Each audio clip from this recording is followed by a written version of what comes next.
Murmu Thakur Study Channel Pahata Set Khanang Sanam Ku Sagun Daram. Tehin dobo nyela Santali to English Translation. Dela tobe niya bun etole. Sechet renak mujud banua. Ona khatir apek ko nihati ol parhaw chalaw idi jarura. Jasti pathwa koge degree hamet tayom potop ko doho ka'a ar bangko parhawa. Ona khatir chedak koho ko hiring chabayed kana. Mainkan niya renang Santali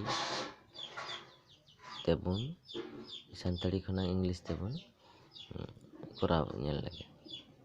To ona koraw marang re ape sanam koten nehor je nongkana video arhon nyam lagit te noa channel subscribe like comment do alubun hiring ma.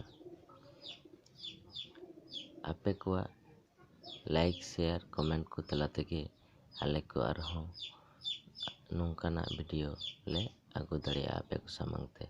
Dela tobe etawal gabon. Sechet renak mucuk banua noana Ingreji se English to chik huyuga naw dela bun nyel lage. Education has no end. Noate Ingreji do huina education has no end. Ona khatir ape ko nihati ol parhaw chalaw idi jarura. Noa reyang English ho dela bun nyel lage. So you should keep your reading. Noa tayom jasti pathwa koge degree hamet tayom potop ko doho ka'a ar bangko parhawa. Noa reyang English ho dela bun nyel lage.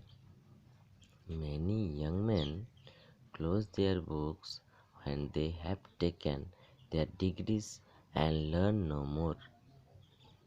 Ona khatir chedak koho ko hiring chabayed kana. Noa reyang English do nongka huyuga je therefore they very soon forget all they have ever them. Nana samelai bun nyel lage. Education has no end, so you should keep your reading. Many young men close their books when they have taken their degrees and learn no more. Therefore, they very soon forget all they ever learn. To niya renang samelai noy bun nyel ke khata ar pot kolom ate notes mabun. Mainkan arhon mid chot sanam ko johar ar niya channel subscribe tabun pe. Mainkan tobe.